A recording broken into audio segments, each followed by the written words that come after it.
Il n'y a vraiment personne comme Jésus dans ta vie. Alors, si tu es convaincu de cela, loue-le et rends-lui gloire. Parce qu'il n'y a vraiment personne comme lui dans ta vie. Il te connaît, il t'écoute, il t'entend, il est mort pour toi, il est venu pour te sauver, il a pris tous tes péchés, il a pris toutes tes malédictions, il a pris toutes tes souffrances, il a pris même ta pauvreté. La parole de Dieu dit que de riche qu'il était, il s'est fait, de riche qu'il était, il s'est fait pauvre pour que toi tu sois riche.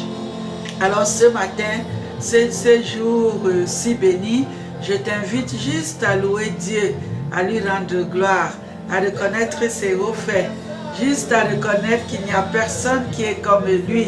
Sur la terre, dans le ciel, sur la mer, partout, tu ne trouveras personne comme Jésus, ni ton mari, ni ton enfant, ni ta femme, ni ton meilleur ami. Personne ne te comprend ni ne t'aime comme Jésus.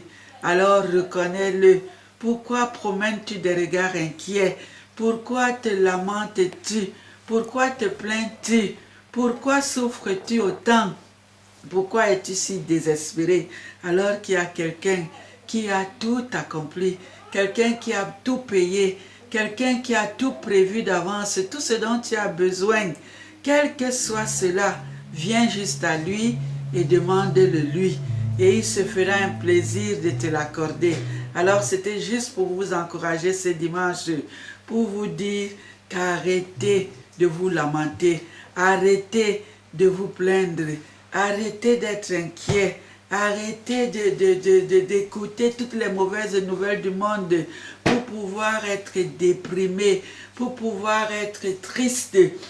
La tristesse, ce n'est pas pour les enfants de Dieu. La parole de Dieu dit que le fruit de l'esprit, c'est la paix, c'est la joie, c'est l'amour, c'est la vie, c'est le self-control, c'est la patience, la tolérance, toutes ces bonnes choses-là. C'est ça qui doit être notre quotidien tous les jours.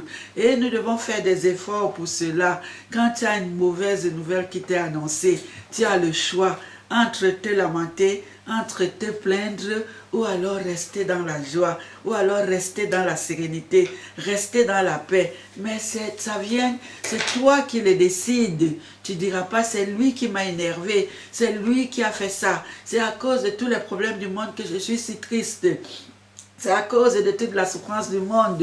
Non, c'est ton choix. C'est toi qui décides qu'aujourd'hui je me lève. Aujourd'hui je vais être heureux. Quel que soit ce qu'on me dira, quel que soit ce que je vais entendre, je vais garder ma paix en Dieu. Je vais garder ma paix parce que Christ m'a donné cette paix. Elle est précieuse. Nous devons l'entretenir dans notre cœur. C'est elle qui nous empêche d'être malades, d'avoir toujours des maux de tête, d'avoir toutes sortes de maladies, de stress, du cancer même, toutes sortes de maux, des maux d'estomac, des maux de ventre, des palpitations, des hautes tensions. Tout cela nous vient à cause de nous-mêmes, de la façon dont nous choisissons de répondre à la vie, de la façon dont nous choisissons de réagir aux circonstances de la vie, à la vie de tous les jours, aux événements de tous les jours. Le choix est dans tes mains, le bonheur est dans tes mains. Ta vie est dans ta main. Alors reprends le contrôle de ta vie, reprends la maîtrise de ta vie et décide d'être heureux à partir de ce jour. À partir de ce jour jusqu'à la fin de tes jours, décide de garder la paix de Christ au fond de ton cœur. Décide de garder ta joie.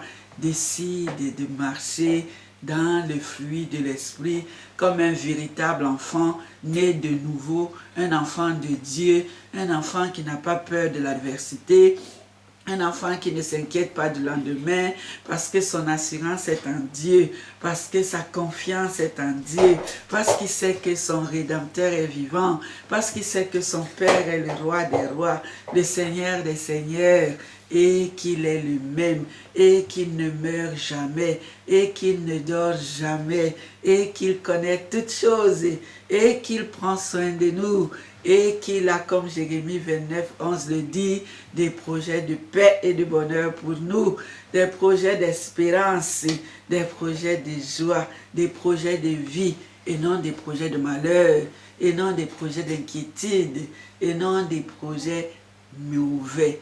Dieu nous aime plus que nous-mêmes nous nous aimons. Tout ce que nous avons à faire, c'est de lui faire confiance. Alors soyez bénis en ce dimanche, soyez bénis dans votre vie, soyez bénis dans votre famille.